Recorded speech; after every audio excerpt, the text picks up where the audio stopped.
1 minus dy, 1 minus dy, it is the formula of saving function. मैंने बताया भी था आपको फॉर्मूला क्यों बनता है इस तरीके से। तो अगर आपको ध्यान होगा तो सी बार आपको क्वेश्चन में ऑलवेज गिवन होगा, जैसे सी बार आपको गिवन है 100 या 10 करते हैं, तो 48 रखते हैं, सी बार आपको गिवन है 10 और बी का मीन्स क्या होता था एमपीसी, एमपीसी आपको गिवन है 0.5।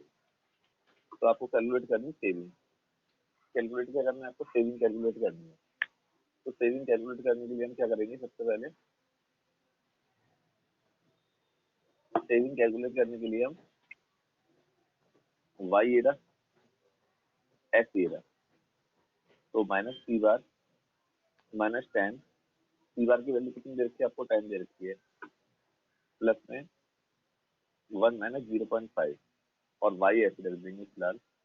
तो it is equation of saving function. 1 में से आपको लेस करेंगे तो हाफ वाई आ जाएगा, तो माइनस 10 प्लस में 0.5 वाई, तो it is the formula of saving function. ये सेविंग फंक्शन का फॉर्मूला बनकर रेडी हो गया आपके सामने। तो when we put the value of income then we get saving. तो मैंने स्टार्टिंग में सेविंग क्या रखा, मैंने इनकम को 0 रखा, तो -10 हो जाएगा, -10 0.5 इंटू में वाई, वाई कितना है 0, तो ये वैल्यू कितनी है 0 हो गई, तब का हो गया -10।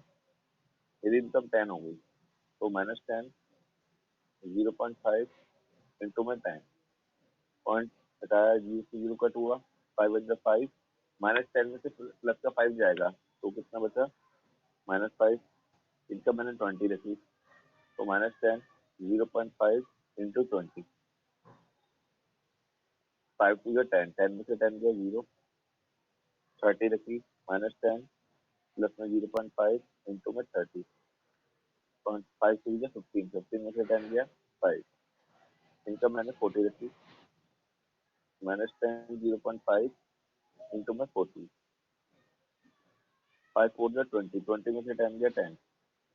इनकम मैंने 50 रखी, -10 0.5 इंटू में 50, 5 5 25, 25 में से 10 गया 15। So it is the equation of saving function. Yeah, it is the data of saving function. When the income is 0, 10, 20, 30, 40, 50, मतलब ये अपने डेटा रखे हैं। इस फॉर्मूले से आपको पता चलता है इनकम के किस लेवल पे आपको कितनी सेविंग करनी होगी। If you have a formula of the saving function, then you can calculate the saving at a given level of income. कोई भी इनकम का लेवल आपको गिवन होगा, आप उसकी सेविंग कैलकुलेट कर लोगे। अगर इनकम मेरी 5000 गिवन है तो बस मैं इनकम की वैल्यू 5000 रख दूंगा, तो कैलकुलेट करके मेरी सेविंग आ जाएगी। ठीक है, अब जैसे हम सेविंग फंक्शन का डायग्राम ड्रॉ करेंगे, ये हम सेविंग फंक्शन का डायग्राम ड्रॉ करेंगे तो किस तरीके से बनेगा, 0, 10, 20, 30, 40 एंड 50, 5, 10, 15, 20, -5, -10। ठीक है बच्चों, तो मैंने डाटा ले लेना है। तो डाटा लेने के बाद मैं अब डायग्राम ड्रॉ करूंगा, इसका सेविंग फंक्शन का डायग्राम ड्रॉ करूंगा। 0 पे कितना -10 है, 0 ये रहा, -10 ये रहा, 10 पे -5 है, 20 पे 0 है, 30 पे 5 है, 40 पे 10 है, फिर 50 पे 3 है। तो ये पॉइंट मुझे किससे मिल गया, सेविंग फंक्शन के पॉइंट मिल गए। इन पॉइंटों को जब मैं ज्वाइन करूंगा, तो इस पॉइंट को मैंने इससे ज्वाइन करा, इस पॉइंट को इससे ज्वाइन करा, इस पॉइंट को मैंने इससे ज्वाइन करा, then we get saving equation. It is the diagram of saving function. तो सेविंग फंक्शन का फॉर्मूला क्या होता था, -c bar plus 1 minus v by, तो it is the formula of saving function, that is diagram of saving function. ठीक है, और it तो there are positive relation between, you can say that relation, there are positive relation between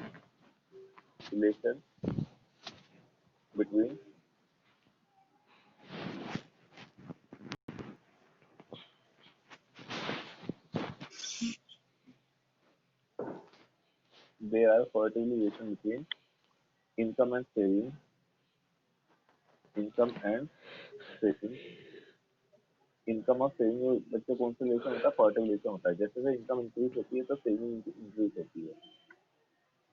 when income increase, when income increase, then saving also increase, saving also increase, saving will be negative, saving will be negative. Saving कब negative होगी? Saving will be negative when consumption greater than income.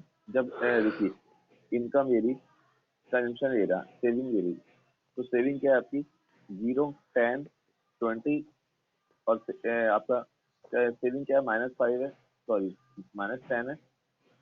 यहाँ से देख के लिख रहा हूँ इसको, -10 -5 0, इस तरीके से -10 -5 एंड 0। तो कंजम्पशन कैलकुलेट करने वाई में से आप एफ को लेस करेंगे, 0 में से -10 जाएगा प्लस का 10, 10 में से -5 जाएगा प्लस का 5 हो जाएगा तो 15 हो जाएगा ये, और 10 में से 0 को लेस करेंगे तो सॉरी 20 में से 0 को लेस करेंगे तो 20। तो कहता है सेविंग नेगेटिव कब होती है? Saving will be negative when consumption greater than income. जब कंजम्पशन इनकम से क्या होगा बेटा, ग्रेटर देन होगा। जब बच्चों कंजम्पशन ग्रेटर इनकम से greater than saving will be negative. तो ये लिखा जाता है यहाँ पे saving will be negative when consumption expenditure greater than income. Consumption expenditure greater than income. जब ये हमारा इनकम से ज्यादा होगा तो in that situation saving will be negative. तो सेविंग क्या होगी हमारी, नेगेटिव होगी। तो it is your saving function, ये आप लोगों के लिए सेविंग फंक्शन है। तो ये क्लियर हुआ बच्चों सबको? इसमें यदि किसी को कोई डाउट रहा हो तो मुझसे पूछ सकता है। तो देखिए पहले जब ये क्वेश्चन आता है ना, 3 क्वेश्चन 4 मार्क्स का आता है, वो बोलेगा explain saving function with the help of diagram. तो आपको सेविंग फंक्शन की पहले डेफिनेशन देनी होगी, it is the function relation between income and saving. देन उसके बाद ये नोट लिखना पड़ेगा। नोट के बाद आप शेड्यूल बनाओगे। शेड्यूल आपको काफी बच्चे बोल रहे हैं सर ये लेट करना पड़ेगा। हाँ बिल्कुल लेट करना पड़ेगा, आप कुछ भी लेट कर सकते हो। फिर 10 भी है, 20 भी लेट कर सकते हो, 30 भी, एंटी 0.5 भी, 0.6, 0.7 भी लेट कर सकते हो। और इनकम का जो लेवल है, मैंने सिंपल वे में क्यों लिया, 10, 20, 30 ये हर कोई इजीली ले लेता है। अगर मैं यहाँ लूँ 1400, 40, 50, 350 या 321, तो इसमें डाटा लूंगा तो ये पॉइंट में आएगा, डायग्राम टेढ़ा मेढ़ा बनेगा और ये इमेजिनरी होता है, तो इसलिए हमेशा डाटा कॉन्स्टेंट लिए जाते हैं इसमें। सर इससे छोटा बना सकते हैं? दोबारा बोलो मानो, क्या बोल रहे? मैं कह रहा हूँ सर इससे छोटा डायग्राम बना सकते हैं, मतलब अगर हम ज्यादा ना ले 10, 20, 30, 10 या 30। तो बच्चों इससे छोटा क्या बनेगा? अगर आप मान लो डाटा कितने लोगे, 3-4 लोगे क्या डाटा, 1, 2, 3 बस, तो 3 में तो ये नहीं खत्म हो जाएगा। आपको दिखाना तो पड़ेगा ना थोड़ा इसका स्लोप वगैरह कि किस तरीके से राइज हो रहा है।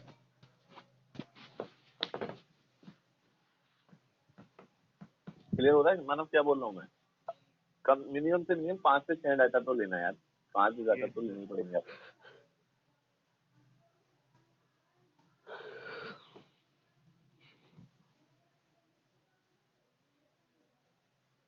देखते हैं, पूछता हूँ किसी को, बच्चा एक्सप्लेन करना चाहेगा तो बताएगा मुझे।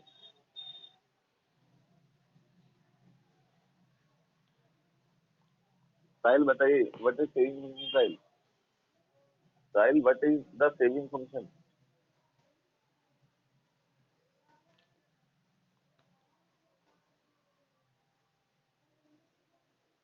साहिल वॉइस आ रही है?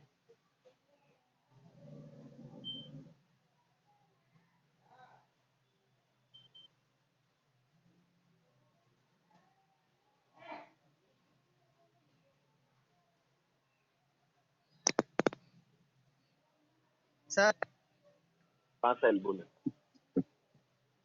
there are positive relation between income and नहीं saving. बेटा, व्हाट इज सेविंग फंक्शन, मैंने पूछा what is saving function. Saving function क्या होता है? सर सेविंग फंक्शन मतलब ये एक पॉजिटिव रिलेशन दिखाता है इनकम और सेविंग्स के बीच में। चलिए बहुत बढ़िया। बच्चों ये क्या दिखाता है, फंक्शनल रिलेशन दिखाता है। क्या दिखाता है? Functional relation. फंक्शन का मतलब बताता है इनकम के किसी पैटर्न पर आप कितना सेविंग करोगे, उस पैटर्न को कौन शो करता है? सेविंग फंक्शन शो करता है। तो it show the functional relation between income and saving. और ये क्या शो करता है, जब सेविंग फंक्शन हम ड्रॉ करते हैं तो इसके अकॉर्डिंग जब डायग्राम ड्रॉ करते हैं तो ये पॉजिटिव रिलेशन शो करता है इनकम और सेविंग के बीच में। व्हेन इनकम इंक्रीज, जब इनकम इंक्रीज होती है तो सेविंग भी इंक्रीज होती है, और सेविंग उस केस में नेगेटिव होती है जब बच्चों आपको टेंशन इनकम से ग्रेटर देन होता है। मैंने बताया था अभी, टेंशन कैलकुलेट करना होगा आपको, तो वाई में से आप एक्स को लेस करेंगे क्योंकि Y is the sum of tension and saving. तो आप इसे करेंगे तो ये प्लस का 10 आ जाएगा टेंशन, ये माइनस का ये 15 आ जाएगा। 10 और 5 15 हो जाएंगे। तो टेंशन ग्रेटर देन होता है इनकम से। उस केस में सेविंग क्या होती है आपकी, नेगेटिव होती है।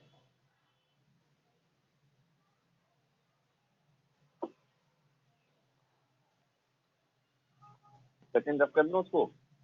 मानव, दीपक, हाँ भाई। खुशी, Priyanka, yes sir, yes sir. हाँ भाई। Yes sir. देखिए चलो अब नेक्स्ट टॉपिक की तरफ चलते हैं। दीप्ति आपको आ रहा है समझ में कुछ? Yes sir. इसने कल क्लास ली नहीं, आज समझ कहाँ से आ रहा है दीप्ति को? अच्छा आ रहा होगा, दीप्ति इंटेलिजेंट है, दीप्ति को आता है। सर ये क्वेश्चन वैसे कितने मार्क्स का आएगा? ये बच्चे 4 मार्क्स का क्वेश्चन आता है। ओके। अब आज से जो हमारा टॉपिक है, क्योंकि मैं स्टेप बाय स्टेप जा रहा हूँ। जैसे अभी हमने पहले पेंशन फंक्शन करा था, फिर इसका सेम फंक्शन करा है। आज हम करेंगे एग्रीड सप्लाई। अभी एग्रीड डिमांड हम लास्ट में करेंगे, क्योंकि चैप्टर के स्टार्टिंग में दे रखा है एग्रीड डिमांड, बट मैं एग्रीड डिमांड आपको लास्ट में बताऊंगा। एग्रीगेट सप्लाई करेंगे पहले हम। एग्रीगेट सप्लाई क्या होती है? देखिए, total flow of goods and services in an entire economy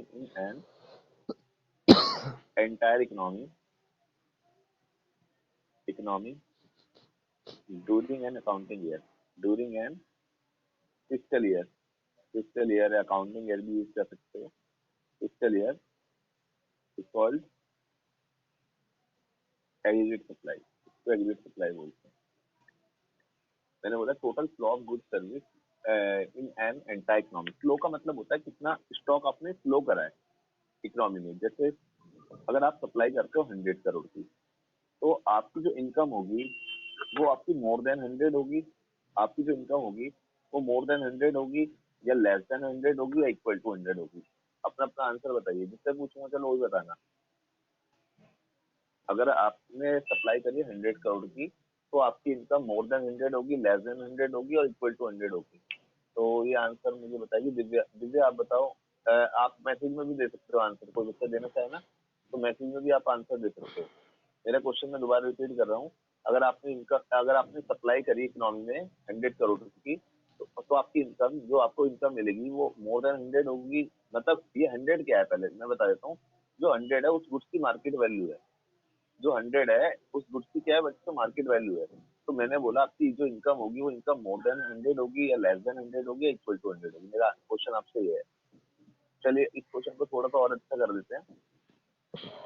आपका 90 का जो स्टॉक है वो इस ईयर आपका सेल हो जाता है, और 10 ईयर का जो स्टॉक है 10 स्टॉक है वो नेक्स्ट ईयर सेल होता है।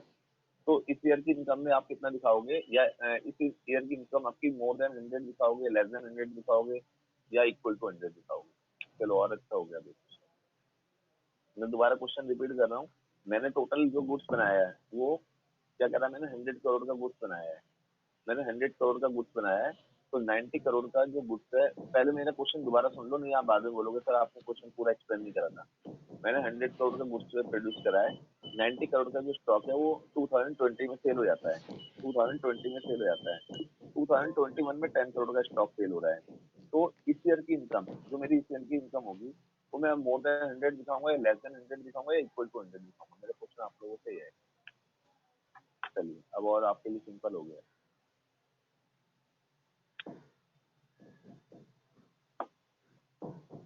बताइए बच्चों, आंसर आने स्टार्ट हो गए हैं बच्चों के। बच्चों सब आंसर दो भाई अपना।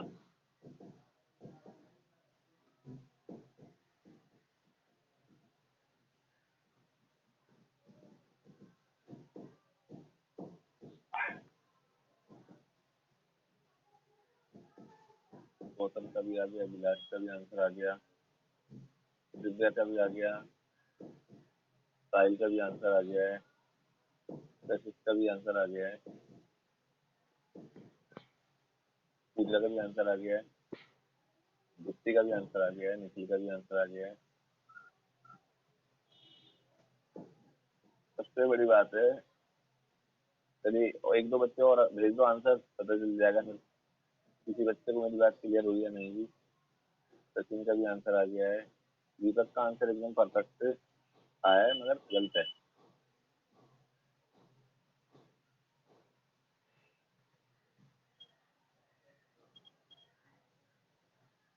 बच्चों आपका सभी बच्चों का आंसर रॉन्ग है, आंसर 100 ही होगा, आंसर 100 ही होगा। आप एक बात ध्यान रखना। हाँ, शुभम ने लास्ट में दिया आंसर, इसका आंसर सही है। देखो, जब भी हम कोई गुड प्रोड्यूस करते हैं, मेरी बात ध्यान से सुन लेना ये बात, जैसे कोई भी गुड दिस ईयर प्रोड्यूस होता है ना, जैसे इस साल 90 गुड्स तो इस साल सेल हो गया, 2021 में 10 गुड सेल हुआ, बट जो आप इस ईयर की इनकम में दिखाओगे, जिस ईयर की आप इनकम दिखा रहे हो, मतलब ऑब्वियसली हम 2020 में जी रहे हैं तो हमारी इनकम 100 ही मानेंगे। आप जिस साल जो गुड्स प्रोड्यूस करते हो उसी ईयर की इनकम में काउंट होता है। ये बात मैंने आपको शायद पहले ही बताई थी, अभी भी सुन लो, नहीं पता थी तो पता चल जाती, बात की बात होती है। अगर जितनी आपने सप्लाई करी होती है वही आपकी इनकम के इक्वल होता है ऑलवेज, ये ध्यान रखना। चाहे आपको गुड सेल हो रहा है आफ्टर 2 ईयर, आफ्टर 4 ईयर, आपने कभी किसी कंपनी के अंदर अगर अकाउंटेंट बन जाओगे तो आपने क्लोजिंग स्टॉक नहीं पढ़ा। क्लोजिंग स्टॉक तो इस ईयर का इस ईयर में काउंट हो जाता है, फिर वो ओपनिंग स्टॉक नेक्स्ट ईयर का बनता है, तो नेक्स्ट ईयर उसको काउंट नहीं करते कभी। तो जिस साल जो कुछ प्रोड्यूस होता है उसे साल की इनकम में काउंट किया जाता है, चाहे वो सेल हो रहा है मेरा 10 साल बाद या 20 साल बाद जाके, उससे मैटर नहीं करता। ये बात आप हमेशा ध्यान रखना सब बच्चे। तो A S always equal to किससे होता है बच्चों? इनकम के इक्वल होता है, ये आप सबको पता होना चाहिए। तो ए एस का फॉर्मूला, ए एस इक्वल टू होता है इनकम के, और इनकम का फॉर्मूला क्या होता है? जब हम इनकम अर्न करते हैं तो there are two component of income, consumption and saving. भाई इनकम के दो कंपोनेंट होते हैं ना, कंजम्पशन और सेविंग। That's why A S there are two also component of agreed supply. It is called consumption and saving because AS equal to income.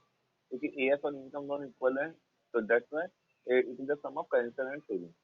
तो AS इसका सम होता है, consumption और saving का सम होता है, ठीक है। ये Y रख देंगे, ये C, ये S और ये AS। तो ये हमारी शेड्यूल क्या था आपको याद होगा, पहले वाला 0, 10, 20, 30, 40 एंड 50। इस तरीके से हमारा शेड्यूल उनका रेडी होता है इनकम का।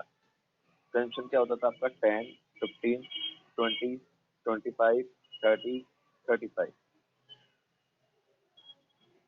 ठीक है। सेविंग क्या होती थी? The difference between consumption income and consumption.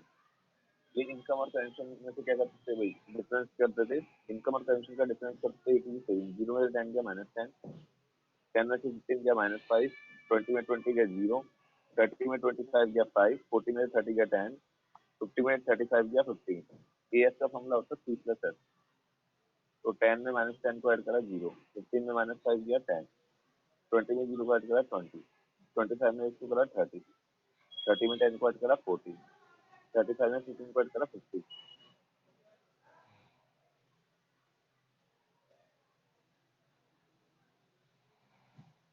10, 20, 30, 40, 50, 10, 20, 30, 40 and 50।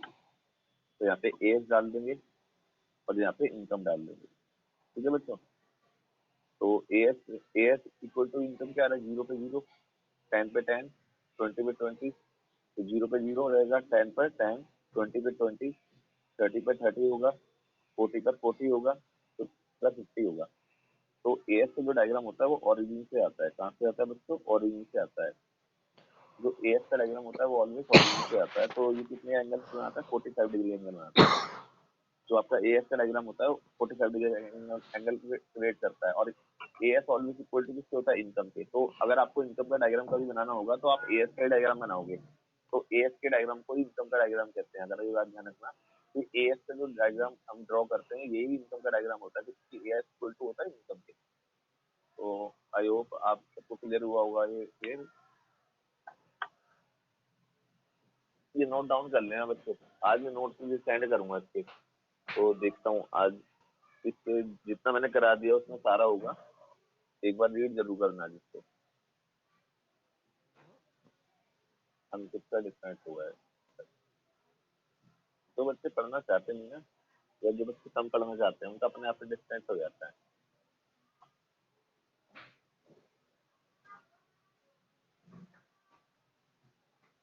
Priyanka आई है आज? प्रियंका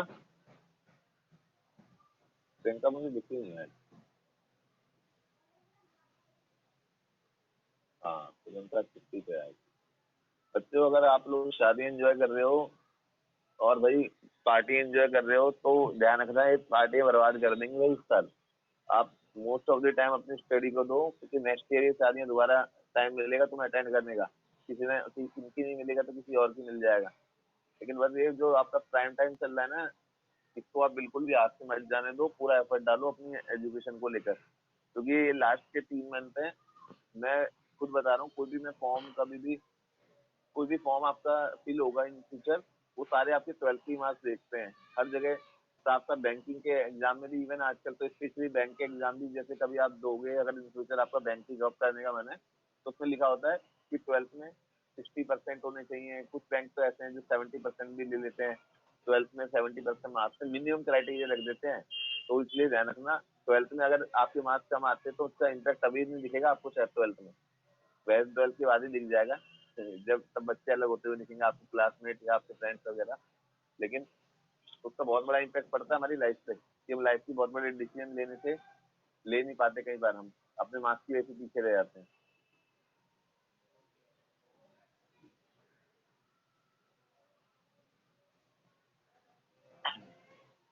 बच्चों, रब कर दो उसको, हो गया हो तो।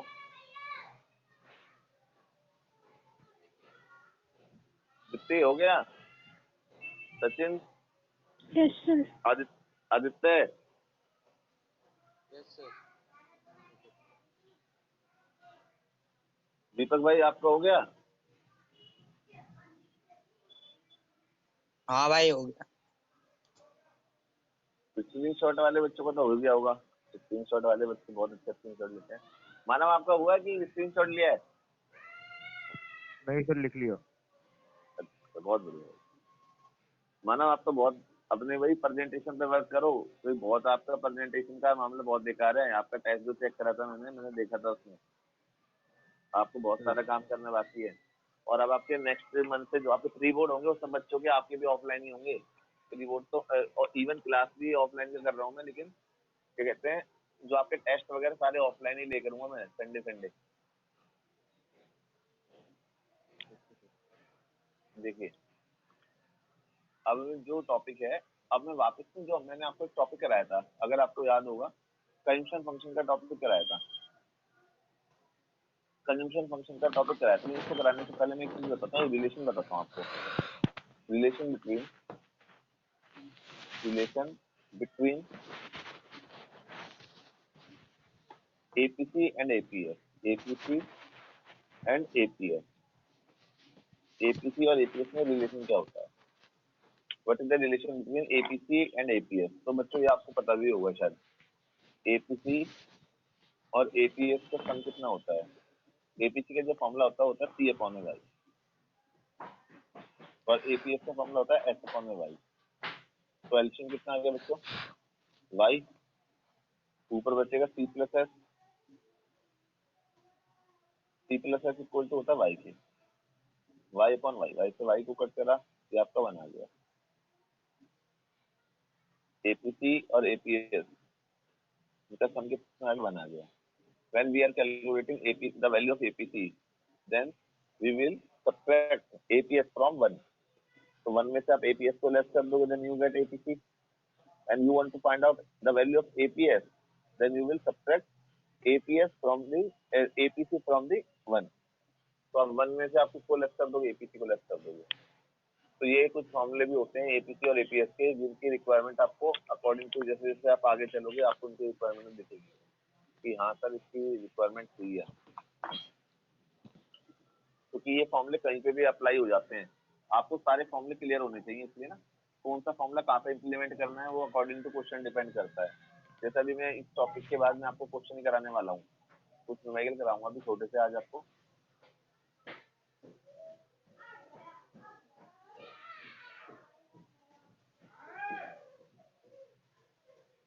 बताओ बच्चों, रब कर दूं? Yes sir. कुछ ही रब कर दूं? Vaishnavi, Yes, sir.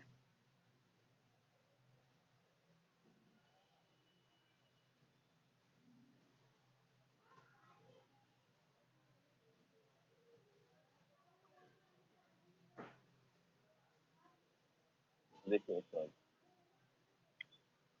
अब जो हम क्या करेंगे टॉपिक, अब क्या कर रहा है, हाँ, जो मैंने आपको कन्वेंशन फंक्शन का टॉपिक कराया था, ये जो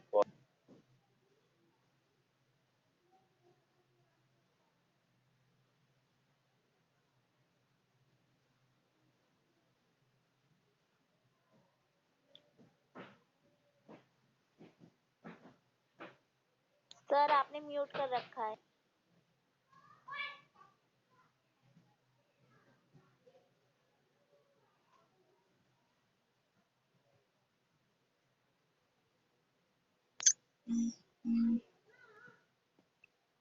बच्चे देखो, कन्वेंशन फंक्शन का जो मैंने टॉपिक कराया था, इसका शेड्यूल इस तरीके से था, y और c, 0, 10, 20, 30, 40 एंड 50, ये शेड्यूल था बच्चे। कन्वेंशन क्या था आपका, 10, 15, 20, 25, 30 and 35। It is A schedule of convention function, ठीक है ना। तो जो हम डायग्राम ड्रॉ कर रहे थे, अब आपसे कुछ क्वेश्चंस मैं डिस्कस करूंगा इसके ऊपर।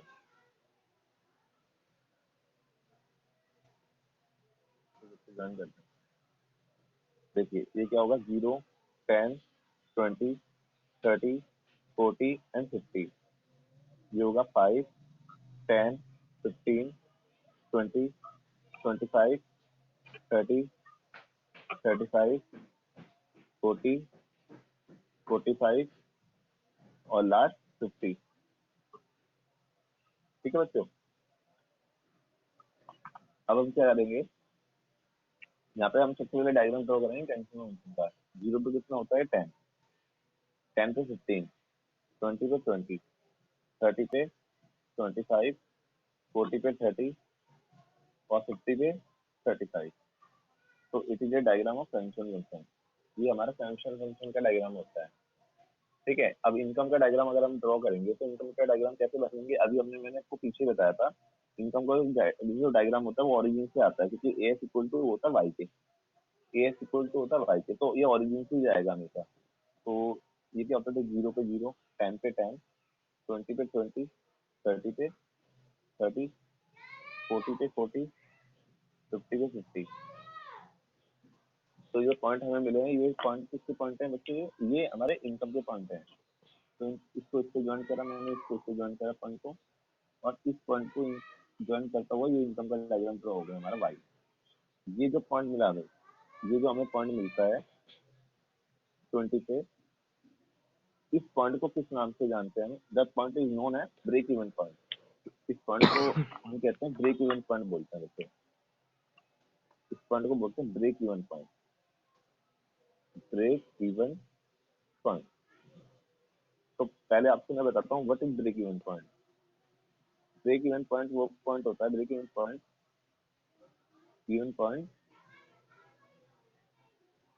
is that point where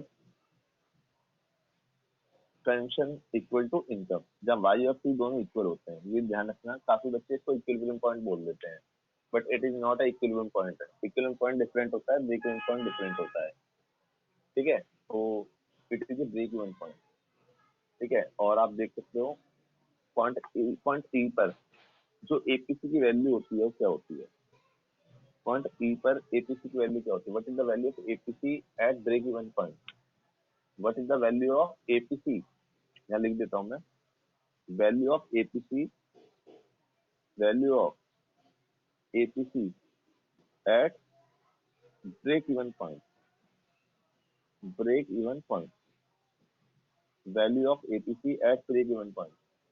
break even point पर एपीसी की वैल्यू क्या होती है, तो एपीसी की वैल्यू होती है, एपीसी की वैल्यू क्या होती है, सी अपॉन में वाई होती है, ठीक है। एपीसी का फॉर्मूला किस तरीके से हम कैलकुलेट करते हैं, सी अपॉन में वाई। अच्छा कशिश आप बताइए क्या होगी इसकी एपीसी की value at a break even point. Sir 1। 1 होगी। वाई बेटा इसका रीजन क्या है? क्योंकि sir c is equals to y है हाँ तो जी, 1 हो तो आप देख जाएगा। सकते हो इस पॉइंट पे c इक्वल टू y है। यहाँ पे आप देख सकते हो 20 और 20 दोनों इक्वल है, तो 20 को 20 से डिवाइड करेंगे हम लोग तो क्या आएगा बच्चों? 1 आएगा। तो एपीसी की वैल्यू कितनी होती है? 1 होती है एट ब्रेक इवन पॉइंट पर। ये आप सब बच्चे ध्यान रखेंगे, ठीक है? एपीसी की वैल्यू कितनी होती है? 1 होती है एट ब्रेक इवन पॉइंट पर।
आयुष से डिस्काउंट हो गया निखिल।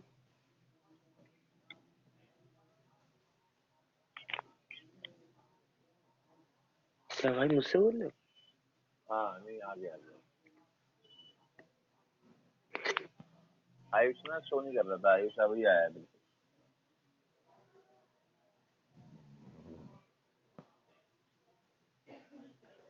एक तो दिखता नहीं, कभी कोई नाम रख लेता आदमी, नाम चेंज कर लेता है ना कभी कभी अपना।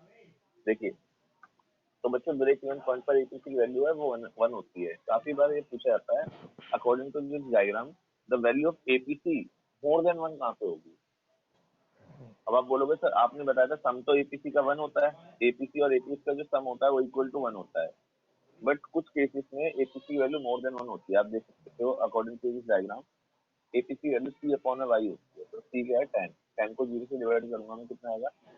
इन्फिनिटी। 3 को आप 10 से डिवाइड करेंगे देन यू गेट 1.5। 20 को 20 से डिवाइड करेंगे देन 1। 25 को 30 से डिवाइड करेंगे कितना आएगा? 0.8 समथिंग में आएगा कुछ। इसको इससे डिवाइड करेंगे 0.75 आ जाएगा। इसको इससे डिवाइड करेंगे 0.7 आ जाएगा। तो आप क्या नोटिस कर रहे हो यहाँ पे? आपको दो चीजें पता चल रही हैं। दो ब्रेक इवन पॉइंट से आप पहले देखो, ब्रेक इवन पॉइंट ये रहा, ब्रेक इवन पॉइंट पे तो एपीसी वैल्यू 1 थी। ब्रेक इवन पॉइंट से पहले आप क्या देख रहे हो? APC value more than 1। या in a diagram the blow of the blow of the blow of break even point, break even point, the blow of break even point, the value of APC, the value of APC is less than 1. Value of APC क्या होती है? Less than 1 होती है। Sorry, value of APC more than 1 होती है। Break even point से नीचे आप देखते हो तो वैल्यू ऑफ एपीसी क्या होती है? हमेशा 1 से ज्यादा होती है। आप देख सकते हो मोर देन 1 होती है because consumption greater than income, because consumption is greater than income. Consumption is greater than income. But after the the the above of break even point के आप अबव जाते हो, ब्रेक इवन पॉइंट के आप above जाते हो, जैसे आप इस पॉइंट के ऊपर जाओगे तो income is greater than tension, then value of APC. आप देखते हो after break even point value of APC क्या होती है, लेस देन 1 होती है। क्या होती है, less than 1। The above of break even point the value of APC is less than 1, is less than 1। APC की वैल्यू लेस देन 1 होती है, ठीक है, because income is greater than tension, income is greater than tension. इस point के बाद income tension से ज्यादा है। बच्चे पॉइंट क्लियर भी हो रहे हैं आपको, क्योंकि इतने सारे ट्रू फॉल्स होते हैं ना इसके ऊपर। जब स्टेटमेंट वाले क्वेश्चन आते हैं वो इसी तरीके से आते हैं, स्टेटमेंट वाले क्वेश्चन काफी सारे इसके अंदर से पूछे जाते हैं।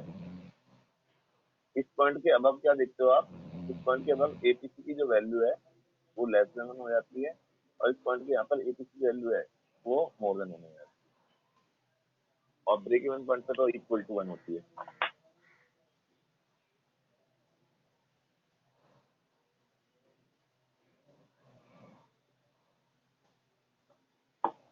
बच्चों अब कर दो इसको, मैं नोट डाउन कर लो यार इसको, ये नोट्स में भी नहीं होगी ये चीज तो जो मैं आपको बता रहा हूँ अलग से।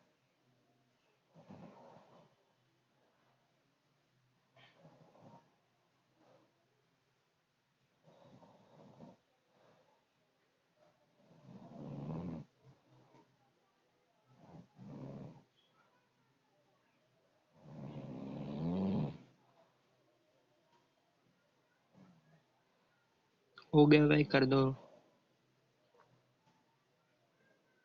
इनका तो हो गया भाई, मानव हो गया भाई, मानव। यस सर, हो गया।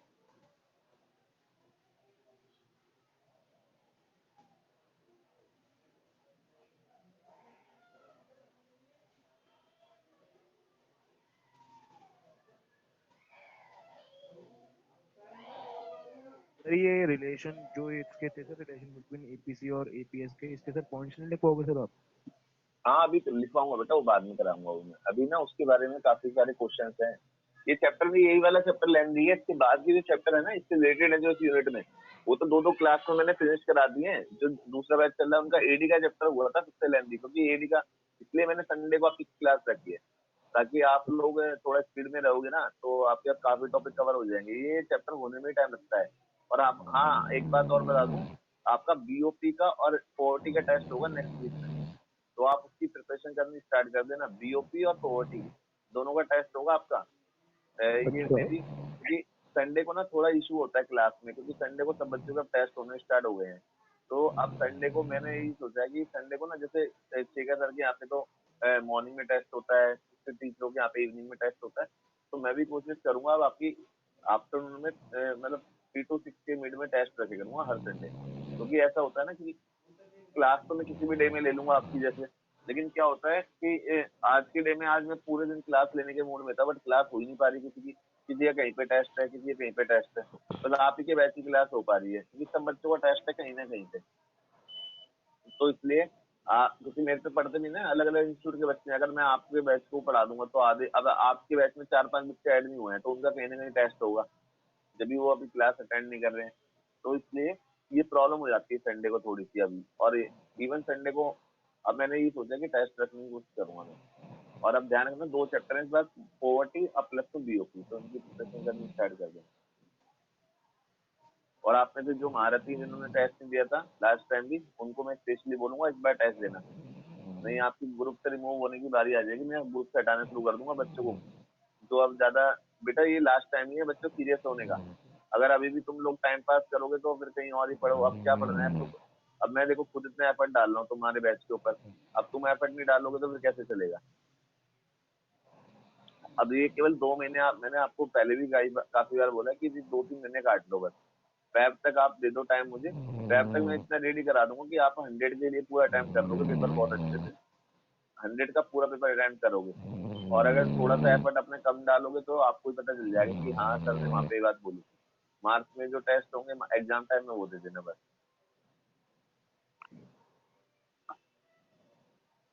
देखिए अब आपकी थोड़ी सी न्यूमेरिकल के बारे में करवाता हूँ थोड़ा सा।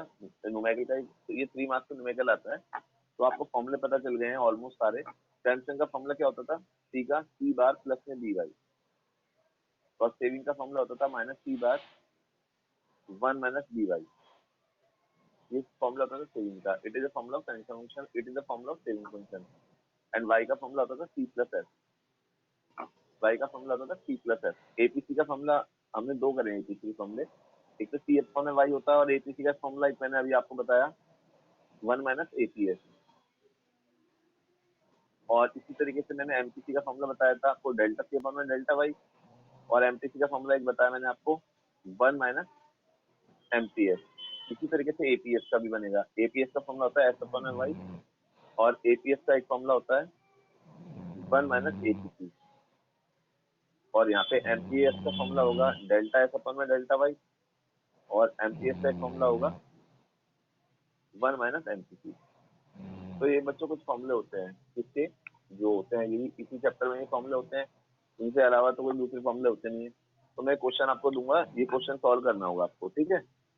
आपको क्या गिवन है? आपको ई बार की वैल्यू गिवन है 20, ठीक है बच्चों।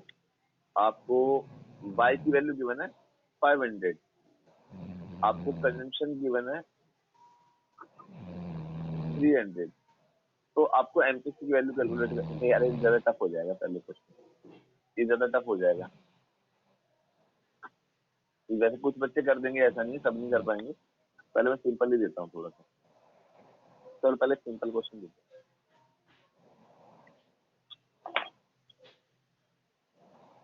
ये वाई है और ये सी है। 50, 100, 200, 250, 450 ये गिवन है बच्चों। टेंशन गिवन है 25,